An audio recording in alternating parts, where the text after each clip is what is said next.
அஸ்ஸலாமு அலைக்கும். Welcome to Kairon's kitchen. இன்றைக்கி நம்ம சேனலில் டே இன் மை லைஃப்பில் நம்ம பார்க்க போகிறது ஹெல்த்தி லட்டு ரெசிபி பார்க்க போகிறோம். அதோட ராஜ உணவு பார்க்க போகிறோம். எம்டி ஸ்டொமக்கில் நாங்கள் என்ன எடுத்துட்டோன்னு பார்த்தீங்கன்னா, வார்ம் வாட்டரில் லெமனும் ஹனியும் பிழிஞ்சு விட்டுருக்குறேன். அதை ரிலாக்ஸாக உட்காந்து எடுத்துக்க போகிறேன். இந்த லெமன் ஹனி வாட்டர் எடுத்ததுக்கப்புறம் ராஜ உணவுக்கு ரெடி பண்ணிகிட்ருக்கிறேன். கொண்டக்கடலையும் பட்டாணியும் ஓவர் நைட்டு ஊற வச்சது குக்கரில் போட்டு கொஞ்சமாக தண்ணி விட்டு உப்பு போட்டு 2 விசில் வர விட்டு ஸ்டவ் ஆஃப் பண்ணிட போகிறேன். ஒரு சில நேரம் கடலையை நான் வேக வச்சேன்னா தாளிப்பு கொடுக்க மாட்டேன். ஒரு சில நேரம் தாளிப்பு கொடுப்பேன். நம்ம மூடை பொறுத்து தான். தேங்காய் எண்ணெய் கொஞ்சமாக விட்டு ஜீரகம் போட்டு கருவேப்பிலை போட்டு லைட்டாக சாட்டே பண்ணிவிட்டு வேக வச்ச கொண்டக்கடலை பட்டாணியும் போட்டு அதில் மிளகுத்தூள் கொஞ்சம் சீரகத்தூள் கொஞ்சம் போட்டுக்கலாம். உப்பு போட தேவையில்லை. ஏற்கனவே நம்ம கடலைக்கு உப்பு போட்டு தான் வேக வச்சுருக்கோம் இல்லையா. இப்போ ஸ்டவ் ஆஃப் பண்ணிடலாம். அவ்வளோதாங்க. சுண்டல் ரெடி ஆயிடுச்சு. உளுந்தம்பானும் ரெடி பண்ணி வச்சுருக்கிறேன்.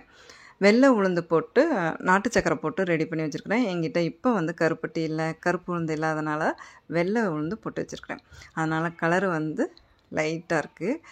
டார்க்காக இருக்கும்போது பார்த்துக்கோங்க. கருப்பு உளுந்து போட்டிருந்தோன்னா டார்க்காக இருக்கும். கருப்பட்டியும் கருப்பு உளுந்தும் போட்டிருந்தோன்னா. இதுதான் எங்களுடைய காலை நேர ராஜ உணவாக இருந்தது. நாங்கள் ரெகுலராக வாங்குகிற ஒரு கடை இருக்குது, குட்ஸுங்கிற கடை. இந்த கடையில் தான் நட்ஸு வாங்குவோம். அந்த பயிறு பச்சை பயிறு உளுந்து இதெல்லாமே வாங்குவோம். விலையும் பார்த்து கரெக்டாக போடுவாங்க. என்னென்ன வாங்கியிருக்கிறோம் அப்படிங்கிறத பார்க்கலாம். அக்ரோட் நட்ஸெலாம் பார்த்து வாங்கணுங்க. வண்டு விழுகாமல் பார்த்துக்கணும். பச்சை பயிறு அதோடு சேர்ந்து கருப்பு உளுந்து வாங்கியிருக்கிறேன். உளுந்து வாங்கும் போது கருப்பு உளுந்தாக வாங்கிருங்க. அதுதான் ரொம்ப நல்லது உடம்புக்கு. கருப்பு திராட்சை, காஞ்ச கருப்பு திராட்சை. அடுத்து என்ன வாங்கியிருக்கிறோன்னா அஞ்சீர், அத்திப்பழம், காஞ்ச அத்திப்பழம். இதிலெல்லாம் வண்டு விழுகாமல் அதை பாதுகாக்கணுங்க. அதை நம்ம டெய்லி சாப்பிட்ணும். பேரிச்சம்பழம் டெய்லி 2 எடுத்து சாப்பிட்டோம்னா சீக்கிரம் காலி ஆயிரும். அதை அப்படியே விட்டுட்டோம் அப்படின்னா என்ன ஆகும்? வண்டு விழுந்துடும். பிஸ்தா, பாதாம். அடுத்து பிளாக்பெர்ரி, ப்ளூபெர்ரியா பிளாக்பெர்ரி இல்லைன்னா கலரும் ஒரே மாதிரி இருக்கும். இது சியா சீடு, சன்ஃப்ளவர் சீடு, அடுத்து பூசணி விதை, அடுத்து வெள்ளரி விதை. இதோட காம்ப்ளிமெண்ட்டாமல் இது கீச்சை. இது இல்லாமல் நான் 2 ஐட்டம் வீட்டில் இருக்கிறதுனால வாங்கலை. வேர்க்கடலையும் ஆளி விதையும். இந்த ஃப்ளாக்ஸ் சீடை வச்சு தான் ஹெல்த்தி லட்டு செய்ய போகிறேன். வாங்க பார்க்கலாம். இப்போ ஸ்டவ் ஆன் பண்ணி ஃபேனில் 1 கப்பு நிறைய ஃப்ளாக்ஸ் சீடு எடுத்து மீடியம் ஃப்ளேமில் 1 நிமிஷம் போல் வறுத்து எடுத்துக்க போகிறேன். ரொம்ப வறுத்தோம் அப்படின்னா இதில் உள்ள மருத்துவ குணம் போயிடும். அதனால் 1 நிமிஷம் ட்ரை ரோஸ்ட் பண்ணி எடுத்துக்கிட்டேன். இப்போ இந்த ஃப்ளாக்ஸ் சீடை எடுத்த அதே கப்பில் 1/2 கப்பு எள்ளு எடுத்துருக்கிறேன். கருப்பு எல்லாம் எடுத்துக்கலாம் அல்லது வெள்ளை எள்ளும் எடுத்துக்கலாம், நம்ம விருப்பம். கருப்பு எள்ளு ரொம்பவே உடம்புக்கு நல்லது இல்லையா. இதையுமே 1 நிமிஷம் போல் வறுத்து எடுத்ததுக்கப்புறம் அடுத்து நான் பாதாம் எடுத்துருக்கிறேன். 1/2 கப்பு பாதாம். இதையுமே ட்ரை ரோஸ்ட், எல்லாமே ட்ரை ரோஸ்ட்டு தான் பண்ணி எடுக்க போகிறோம். ராகி மாவு மட்டும்தான் 1 ஸ்பூன் நெய் விட்டு வறுத்து எடுத்துக்க போகிறேன். 1/2 கப்பு தேங்காய் பூ. இது நல்லா ட்ரை ஆகணும். அப்படின்னா 3லேருந்து 4 நிமிஷம் வரைக்கும் தேவைப்பட்டுச்சு. மீடியம் ஃப்ளேமில் வச்சு கருக விடாமல் நம்ம வறுத்து எடுக்கணும் இந்த தேங்காய் பூவை.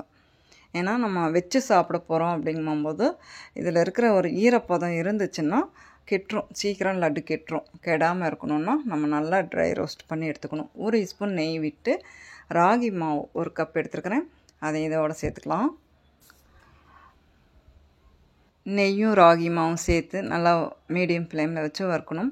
இந்த ராகி மாவு வறுவிட்டதுக்கு வாசம் நல்லா வரும். அப்போ வறுவிட்டுருச்சுன்னு அர்த்தம். நல்லா ஒரு வாசம் வரும் பாருங்கள். அப்போ ஸ்டவ் ஆஃப் பண்ணிடலாம். இப்போ மிக்ஸி ஜாரில் வறுத்த ஆளி விதையும் எள்ளும் போட்டு பவுட்ரு பண்ணி எடுத்துக்கலாம். கொரகொரப்பாக பவுட்ரு பண்ணி எடுத்துக்க போகிறேன். ஃப்ளாக்ஸீடில் ஒமேகா 3 இருக்கிறதுனால ஹெல்த் பெனிஃபிட் நிறையா இருக்குது. உங்கள் எல்லாத்துக்கும் தெரிஞ்ச விஷயமா இருந்தாலும் சொல்கிறேன். பாதாம், தேங்காய் பூவோட 6 ஏலக்காய் போட்டு பொடிச்சிக்கலாம். இது எல்லாமே கொரகொரப்பாக அரைச்சி எடுத்துருக்கிறேன். அதோட ராகி மாவும் போட்டு ஒரு 2 பல்ஸ் விட்டு எடுத்துக்கலாம். எள்ளில் ஹெல்த்தி ஃபேட் இருக்கிறதுனால போன் ஹெல்த்துக்கு ரொம்பவே நல்லது. அது இல்லாமல் ஐரன் இருக்கிறதுனால பிளட் ப்ரெஷர் கண்ட்ரோல் பண்ண ஹெல்ப் பண்ணுது இல்லைங்களா. இப்போ இந்த லட்டுக்கு ஒரு இனிப்பு தேவை இல்லையா. 1/2 கப்பு பேரிச்சம்பழம், 1 கையளவு காஞ்ச கருப்பு திராட்சை சேர்த்துருக்கிறேன். அதோட பொடிச்ச மாவையும் சேர்த்துட்டு 2 ஸ்பூன் சேர்த்துட்டு நல்லா கொரகொரப்பாக அரைச்சி எடுத்துக்கலாம்.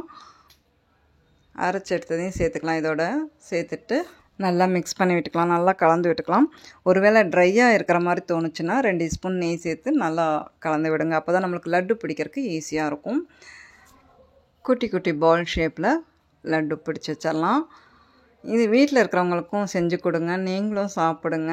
எல்லோரும் ஹெல்த்தியாக இருக்கலாம். ஆரோக்கியம் மகாபாக்கியம் இல்லைங்களா? நான் அடிக்கடி சொல்கிறது தான் உங்களுக்கு. ஒருவேளை உங்களுக்கு இனிப்பு பத்தாத மாதிரி தோணுச்சுன்னா நாட்டு சர்க்கரையும் சேர்த்துக்கலாம். எனக்கு இந்த இனிப்பே போதுமானது. பேரிச்சம்பழத்தில் இருக்கிற இனிப்பே நம்மளுக்கு போதும்னு தோணுது. இது ஒரு பாட்டில் ஏர்டைட் பாக்ஸ்லேயோ பாட்டிலையோ போட்டு 15 நாள் கெடாமல் இருக்கும். ஃப்ரிட்ஜில் வைக்காமல் வெளியே வச்சாலும் 15 நாள் கெடாது. இதோடு இந்த வீடியோ முடிச்சுக்கிறேன்.